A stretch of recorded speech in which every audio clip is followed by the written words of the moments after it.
Kamusta pong muli mga kababayan? Nagbabalik po muli ang inyong katambay, si Katambay Manong po, dito po sa Tambayang mga kababayan. Sana po nasa mabuti po tayong kalagayan mga katambay kahit po napakahirap ng buhay. Magandang umaga po muna, tanghali, hapon, gabi. Madaling araw po sa atin lahat, saan man sulok ng bansa o mundo tayo naroon. Naway maingatan po tayo mga kababayan. Ito po, komentuhan po natin itong kumakalat po at talagang pinag-uusapan po sa social media. Ito pong interview ni Manong Ted kay Congressman Barbers mga tambay.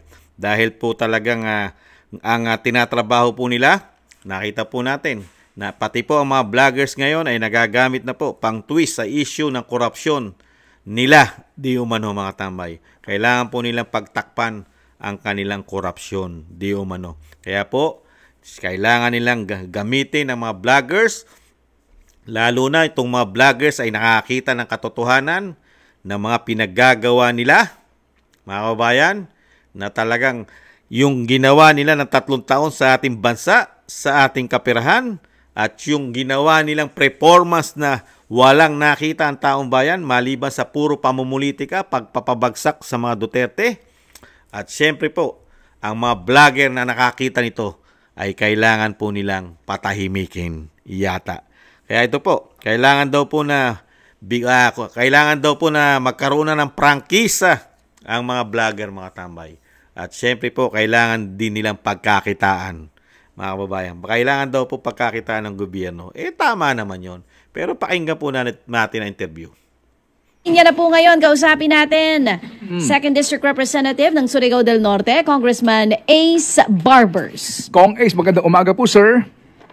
Sige, okay. Good morning. Oo, Kong Ace, may mga may agad pong nagtaas ng kilay nung mabanggit nyo yung kaisipan na baka napapanahon na napag-aralan na humingi ng prangkisa sa Kongreso yung mga social media platforms. Saan nyo hinuhugot ang kaisipan na ito?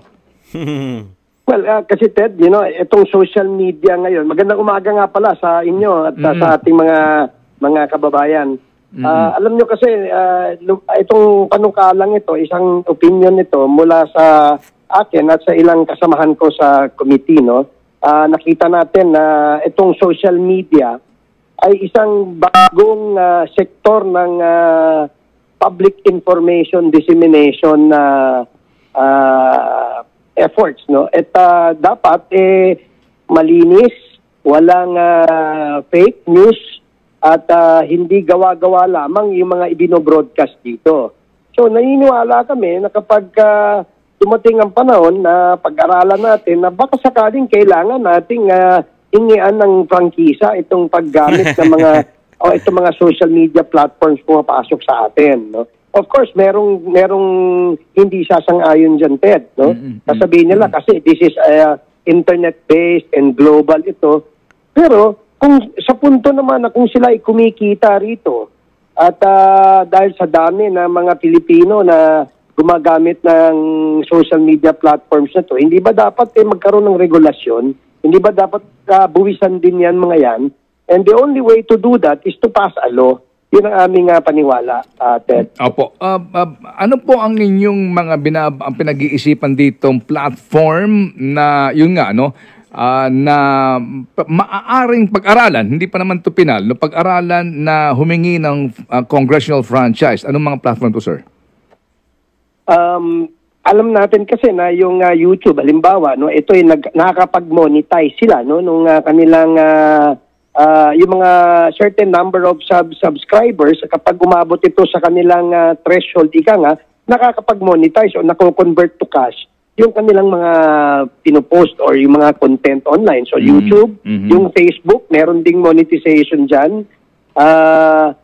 Siguro yung Instagram, But bottom line kasi, Ted, itong mga platforms na to, ang lagi nilang dinadahilan na sila ay US-based, sila ay Singapore-based.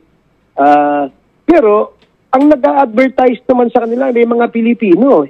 At dyan po sila kumikita, dun sa kanilang pagbibigay ng ads dito sa platform na ginagamit din ng mga social media actors or yung mga sinasabing vloggers. So sa ganung punto, nakita natin na posible naman na bakit naman ang kumikita yung abroad? Ba't hindi naman kumikita dito yung Pilipino? Dito sila nakikinabang. Dito pinakamalaki yung market nila sa social media.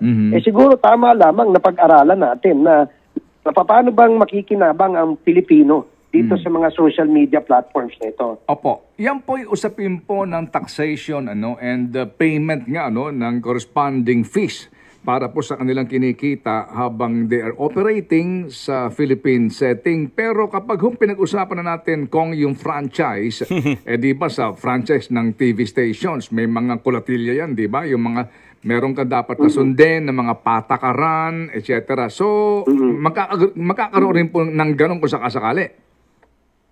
Yes, Ted. In fact, ang layunin nitong TRICOM ay magkaroon ng isang pamantayan at panuntunan ang paggamit ng social media. Ika nga, dapat magkaroon, number 1, code of conduct ang mga actors dito. Gaya sa inyo sa broadcast media, kayo ay nasa ilalim ng isang regulatory body na KBP. Ganon din naman po doon sa mga manunulat, NUJP. In fact, kahit nga po sa advertising, may advertising board that regulates and disciplines yung mga members that they see that are violating yung kanilang mga panuntunan. So itong mga patakaran na ito dapat magkaroon maging gabay doon sa mga gumagamit ng social media. At kapag ito ay na-violate naabuso siguro may karampatang ding mga penalties ito, Ted. Okay, sige po. Well, ito ho naman. Grabe, no? Plano pa lang naman nila ito, mga tambay. Pero grabe, no? Prangkisa. Alam naman po natin, pagka galing na po ang prangkisa sa Kongreso, ay dyan na po makakaroon ng favoritism, mga tambay. Saka grabe, no? Sa tingin mo, hindi mag-aaklas sa mga Pilipino rito. Napakarami pong binibigay na sa hirap po ng buhay ngayon, real talk. Napakarami pong binibigay na trabaho dahil ang gobyerno ay walang maibigay halos na trabaho sa atin. Isa nga po ito sa nakakatulong sa ekonomiya ng bansa. Itong mga nasa social media. Kumikita sila. At sa katotohanan, napakalaki na po. Napakalaki na rin po ng kinakaltas po ng mga company katulad po ng YouTube, Facebook, TikTok, Instagram, di ba? At marami pang social media na pwedeng pagkakitaan, mga tambay. At kung hindi ako nakakamali ay napakalaki na po ng kinakaltas po sa mga YouTuber at hindi po bababa sa 30% ang kinakaltas na po dyan ng company. At sa pagkakaalam ko, nagbabayad din po ang kumpanya ng Facebook Philippines at YouTube Philippines, sinasabing TikTok, di ba? At Instagram at marami pang iba, may mga taxes na po nakukuha ang gobyerno sa mga yan. Ngayon, kung gugustuhin lang po ng congressman na magkaroon po na sinasabi po na dagdag kita para sa gobyerno na magagamit nila na baka naman kinukulang pa ang nahahawakan nilang trilyon-trilyon na napupunta lang po sa anomalya yata ang pera po na nakukuha kay Juan de la Cruz katulad ng tax. Bakit hindi na lang po magpasa ng batas para po dito talagang gigil na gigil kayo pagkakitaan pa at kunan pa ng pera ang mga YouTuber, mga tambay, o mga vlogger. O di ba kunan nyo na ng income tax? Di ba? Kasi nangyayari naman po sa ibang bansa yan, di ba mga kababayan? Kahit naman po sa Estados Unidos, ang mga platform o mga vlogger ay nagbabayad po ng income tax every year sa kita nila. O, hindi ganun na lang po gawin natin. Kung talagang hahabulin nyo ang kita ng mga vlogger, di ba? Hindi naman masama. Kasi sa ibang bansa, kahit po sa Europe o kahit po sa Asia, meron po mga bansa dyan na talaga nagpapile ka ng income tax. Lalo po pag kumikita ka. Di ba ba? Dahil kailangan mo magbayad ng tax sa gobyerno.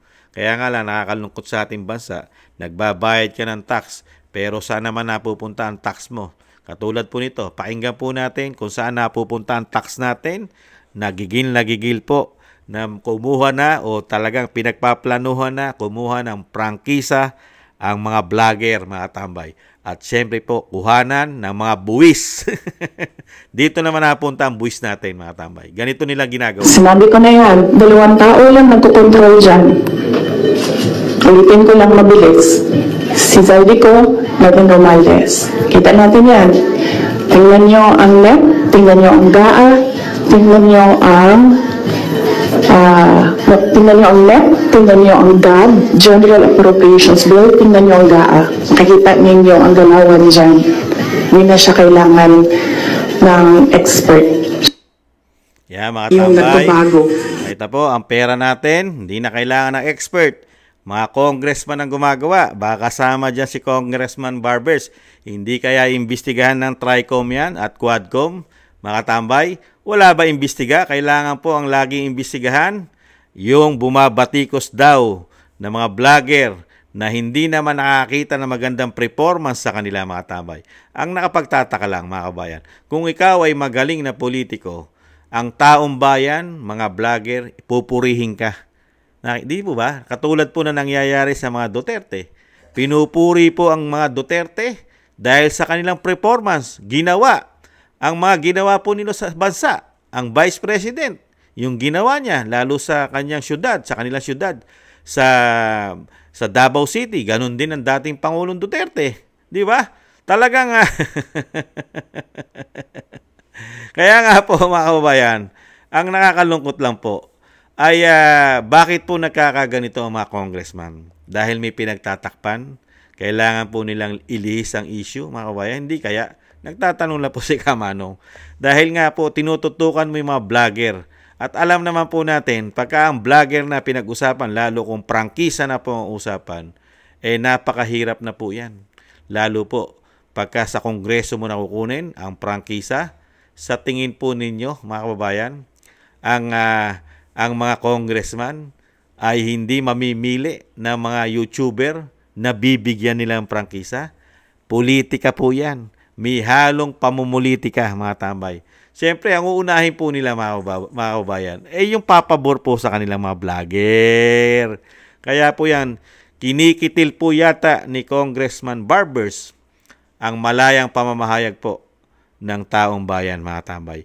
Ang sinasabi ko nga po, komento ko, kung malinis kang politiko at magaling kang politiko, wala kang maririnig na batiko sa'yo na masyado o sabing grabe, kapangit na batiko sa'yo. Di ba? Nakita niyo po, ang mga Duterte, kaya sila binabatikos dahil magagaling silang politiko. Nakita niyo, pilit na pinababagsak dahil magaling. Ang tanong, magagaling ba kayo? Dahil ang issue sa inyo, puro korupsyon. Ito pa, hindi nyo ba imbestigahan ito? Kisa tinututukan nyo mga vloggers. Ito, imbestigahan nyo to. TRICOM, Quadcom. Pati po yung 25 tonelada ng ginto Hindi na ba reserve imbestigahan yan? ng Central Bank natin, ng Bangko Sentral ng Pilipinas, nagbenta sila. Hindi malinaw, kanino nila binenta? Wala akong sagot sila rito. Wala pong transparency. Kanino nila binenta? Importanteng malaman natin kanino nila binenta at magkanong halaga nila binenta o magkano man ang bentahan dyan per ounce, per kilo, per ton. Kinakailangan alam natin dahil baka naman nagisa na naman tayo sa sarili nating mga mantika. Yung ginto, baka sila rin ang bumili. Ibinenta ng Bangko Sentral kung kani-kanino na sila lang din pala. Hindi po yung Bangko Sentral. Ito mga korap sa gobyerno. At baka yung mga korap sa gobyerno, Congressman Barbers, inasabi ng Atty. Vic, yung ginto, 25 tons yan. Wala ba tayong investigasyon dyan? Hindi ba bas priority yan? Ang korupsyon. Korupsyon na sinasabi ni Vice President at korupsyon na sinasabi ni Atty. Vic. At meron pa rin korupsyon na sinasabi si dating Pangulong Duterte. PhilHealth, GSIS, SSS, PDIC, di ba? At marami pang iba, pati ang Maharlika Investment Bank. Sinasabi ng dating Pangulong Duterte yan, istapa yan. Wala po ba kayong investigasyon dyan? Magagaling na congressman at kailangan tutukan ng mga vlogger.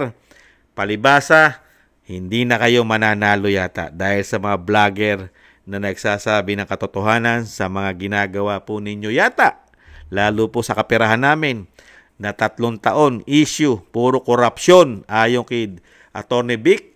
nagmumula po sa institusyon nyo po, Congressman Barbers, ang napakalaking korupsyon ayon kay Atty. Vic. Hindi nyo po ba iimbestigahan si Atty. Vic, patatawag sa Quadcom o sa Tricom? At hindi nyo rin ba iimbestigahan si dating Pangulong Duterte? At hindi nyo rin ba iimbestigahan at patatawag si Vice President sa kanyang mga pasabog? At meron din po request si Kamanong dahil kailangan po ng prangkisa para kumita ang gobyerno at syempre po para ma-monetize ang mga vlogger, sinasabi nyo, at syempre para mapagkunan ng tax dahil kumikita ang mga vlogger. May suggestion po si Kamanong. Lagyan na rin po natin ng prangkisa at ng tax ang mga ninanakaw ng mga korap na politiko para po may maiwan naman tax sa ninanakaw nila. Di ba mga kababayan? Napakaganda po nun, di ba? Maglagay din tayo ng prangkisa, gumawa tayo ng batas prangkisa para sa mga magnanakaw na politiko na kumukuha ng napakaraming salapi sa taong bayan. Buwisan din natin. Buwisan, Congressman. Napakaganda po yun. At least, may naiwan na tax doon sa ninanakaw ng mga magnanakaw na politiko. Di po ba? Suggestion lang ni Kamanong. At least, may naiwan tax. Hindi nanakaw lahat. Kasi yung mga politiko natin ngayon, sinasabi po ni Atty. Vic, laganap daw po ang korupsyon ng mga magnanakaw. Walang tax. Nakukuha nila ng buo. Suggestion lang po ni Kamanong. Mga kababayan, nakakalungkot lang po, no? Ang ginagawa po sa atin ng mga congressman, imbis na tulungan ang kahirapan ng taong bayan, nagmamahalang bilihin, walang maraming trabaho ang ating bansa, napakataas po na mga gastusin natin. Mga kababayan, laganap ang droga, korupsyon, krimen. Napakabagsak ang ekonomiya, pero nakatutok lang ang ating mga politiko sa loob ng 3 taon. Pamumulitika. Ngayon, sinama pa ang mga vlogger na nagsasabi ng totoo na mga ginagawa nila. Mga kababayan, unbelievable. Para po tayong nasa bansa na po yata tayo ng mga diktador ngayon. Martial law na ba? At kailangan gipitin na lahat ng mga Pilipino? Martial law na ba? Nagtatanong lang. Nag-uumpisa na ba martial law sa ating bansa? At lahat po, pati lahat ng politiko ngayon sa bagong Pilipinas ay mga balat sibuyas. Ibang klase mga politiko natin ngayon. Ayan po mga kababayan. Ayan po ang team suka natin. Sila po ang kailangan natin. Hindi po mga balat sibuyas yan. Ang team suka natin mga tambay ay hindi balat sibuyas mga kababayan. Ang PDP laban. Hindi po natin kailangan ang mga balat sibuyas at ang mga hindi nagtatax na mga korap na politiko. Inukuha nila ang pera natin na walang tax. Hindi man lang sila nagbabayad ng tax sa mga ninanakaw nila. Kantahan po muna natin sila bago tayo magtapos. May kanta po tayo sa kanila sa mga hindi nagbabayad ng tax na magnanakaw na politiko. Kantahan po natin mga kabayan. Kantahan po natin ang mga maganda po ito. Nangyayari din kaya ngayon, ito kaya'y dahil na rin sa ating katamaran, hindi tapat sa gawain at sa iba'y nakikinabang. Tingnan mo ang iyong sarili, suriin mo ang iyong ginagawa. Ikaw ba'y isang magnanakaw, ang taong mapagsamantala? Hindi nagpapapawis, hindi lumuluha, ginagamit ang galing sa hindi tamang gawa. Ayan, magnanakaw ka ba? Hindi ka nagpapapawis. Ginagamit mo sa maling gawa ang iyong pagnanakaw. Hindi kaya? Mga kababayan, ito pa, isang mga tambay. May kanta pa tayo sa mga buhaya naman, mga tambay. Ayan po. Kantahan natin ang mga buhaya. Ayan po. Mga tao naniwala at ngayon ay nanalo na. Mga ngiti abutay na, pangako'y kinalimutan na, ayuda ay binubulsa. Kapal mukha mga buwaya, mga sakim at mukhang pera. Maayos lang sa kampanya, may amnesia pag nanalo na. Oh, yan, mga buhaya raw, maayos lang sa kampanya. You know, mga mukhang pera daw. Sabi po ng kanta, mga mukhang pera. Mahusay lang daw po mga mangako sa kampanya. Mga buhaya, mga magnanakaw daw po, mga tambay. Ito po ang ating PDP, mga babayan. Yan po ang ating PDP. Yan, tangkilikin po natin. Mga hindi po balat sibuyas yan, mga tambay. Yan po sa pangunguna ni Senator Bato de la Rosa, Senator Bongo, Congressman Marcoleta, Attorney Vicente Lambino, Apollo Kibuloy, Philip Salvador, Attorney Vic Rodriguez, Attorney Jimmy Bondok, at Attorney JB Hinlo, mga tambay. Maraming salamat po, mga tambay. At nakita po natin ang galawan po ngayon sa bagong Pilipinas. Napakarami na po nilang ginigipit, mga tambay. Pero hindi po ko against doon. Bago tayo magtapos, hindi po ako against doon sa sinasabi po, doon sa taxes. Okay naman po yun. Magkaroon po ng income tax ang mga kumikita po sa platform. Karapatan po ng gobyerno yun magbayad tayo ng tax. Kasi sa ibang bansa, katulad ng Amerika, ay nagbabayad po ng taxes, income tax, ang lahat ng mamamayan po na kumikita sa kanila. Pero kung kagandahan lang po sa Amerika, na-appreciate po doon ng taxes. Nakikita po ang progresibo at meron din naman pong korupsyon. Kasi wala naman pong gobyerno na walang korupsyon. Kaya lang, kahit po sila ay nangungurap, pero yung bansa, hindi nila pinababayaan. At hindi rin nila pinababayaan ang mamamayan nila na hirap makakuha ng trabaho at mga gutom. Hindi katulad sa bansa natin, ang hindi hirap, mga politiko. Pero ang mamamayan na nagbabayad ng buwis, hirap na hirap. Baliktad. Sagana-sagana sila sa mga pera natin, sila ang sagana sa lahat. Ang taong bayan, hirap. Ayan po, Congressman Barbers, isip-isip. Isip-isip po. Ang dami nyo pong dapat gawin na paggawa at pagtulong sa taong bayan. Ang inuuna nyo, prangkisa. Maraming salamat po sa nagusto po ng ating Tambayang Makabayan sa YouTube at TikTok. At ganun din po sa mga nagko-comment, like, share, and subscribe. Maraming salamat po, mga kabayan. Sa ulitin, paalam, bye-bye.